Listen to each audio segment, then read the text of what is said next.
Hi everybody, it's Richard here again with another video, and this time I'm going to do something different. I'm going to do a ranking video. Surprise, surprise. I have ranked singles before by The Clash, and who else did I do? I did the David Bowie, and I did the Jam.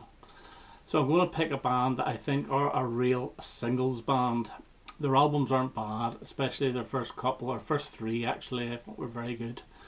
Their last two I didn't think were quite as good, and that is The Police. So they've had 17 singles, and I'm going to include the comeback in '86. I'm going to include the Don't Stand So Close to Me comeback. I'm also going to include the very first single before Andy Summers joined. I can't remember the name of the guy that was in the band with Sting and Stuart Copeland, but I'll include that as well. So from 17 to 1, let's go. And number 17, and there's really no surprise, is the dreadful Don't Stand So Close to Me '86, which spoils the hits album, the Every Breath You Take hits album that it was included on. I don't mind bands doing this if they put on the original version as well. So if this had been added as well, it wouldn't have been so bad, but they took off the number one hit Don't Stand So Close to Me and replaced it with this bore, which it is boring, and it destroys that hits album for me anyway. So that's number 17, Don't Stand So Close to Me, '86. Number 16, and this is the third single from Synchronicity, and this is Synchronicity 2, and I just don't think it's very good. It's not brilliant at all. I think they released 4 singles off this album. It was huge in America, I know that, but this song here it's not even as good as Synchronicity 1, but no, it's not very good. So that's number 16 and Synchronicity 2. Number 15 is their debut, and that's Fall Out. It's a punky number. It's not brilliant. I think it's written by Stuart Copeland, but it's not a bad debut. But a lot of these punk bands had fantastic debuts, and The Police didn't. It was okay. So that falls to number 15.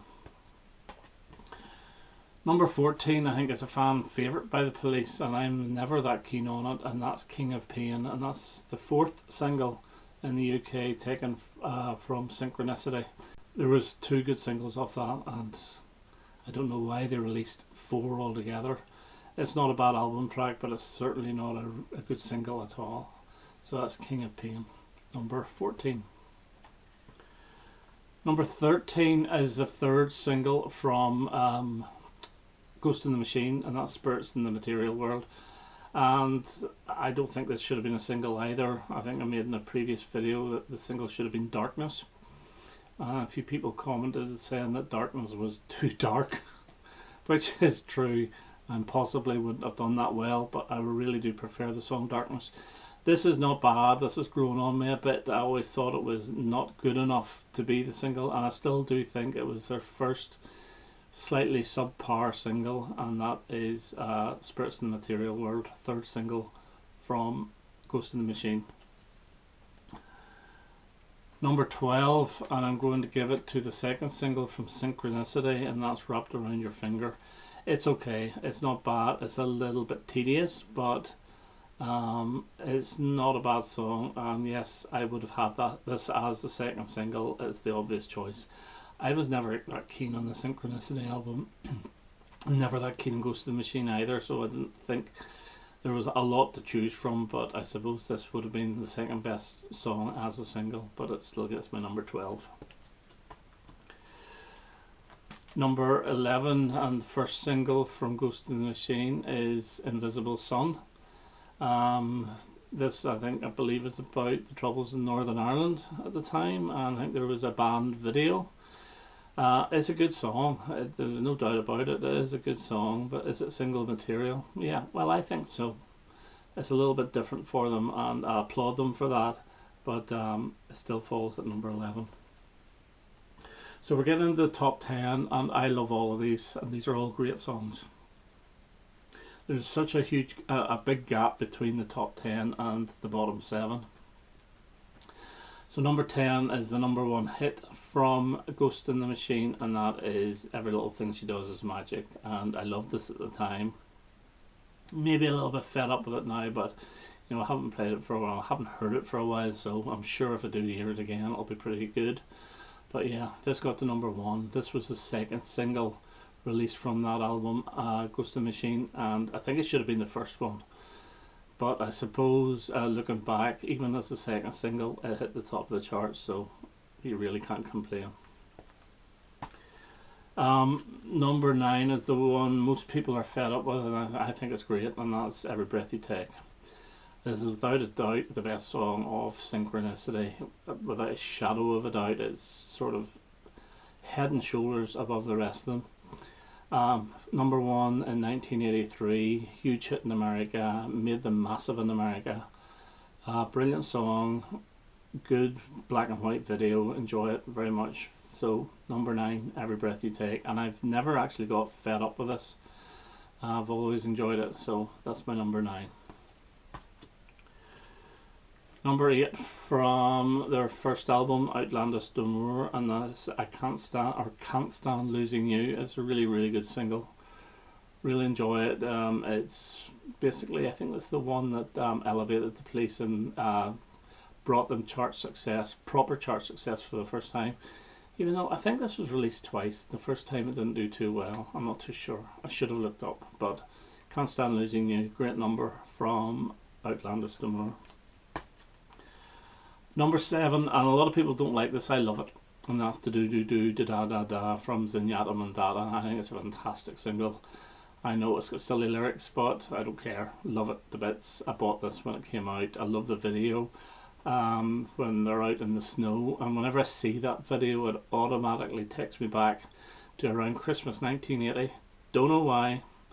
I think this was slightly before Christmas 1980, I think this is around the time that Woman in Love was number 1. Not sure, but it always brings me back to that frosty month of December in 1980. So the Do Do Do Da Da Da is my number 7. Number 6 now is part of a box set, and it still got into the charts, and this was the lead off song, and this is The Bed's Too Big Without You. They released all their singles in one set, and this was the extra one, and this is the one that, you know, featured on the charts. And it's a fantastic song. This is not the same version now as the Reggatta de Blanc song. It's remixed, re-recorded. I think I prefer the Reggatta de Blanc, but I do like this as well. This actually sounds as if it's from the Zenyatta Mondatta sessions, whereas Reggatta de Blanc, the Reggatta de Blanc version obviously sounds from the 1979 sessions, but this is a really, really good song. I love this, and this was a hit for somebody else, Sheila somebody, I think, around the same time. So that's my number 6, and that is The Bed's Too Big Without You. Number 5, number 1 hit from 79 is Walking on the Moon. I absolutely adore this. I love everything about it. I love the bass on it. It's very sparse, and it's really, really good single. It's a good album, Reggatta de Blanc. A couple of fillers in it, but generally speaking, it's Sting's best work of, you know, the whole career of the Police is his Reggatta de Blanc songs. So this is Walking on the Moon, number 5. Number 4, I'm going to go with Roxanne from their first album. Very infectious song.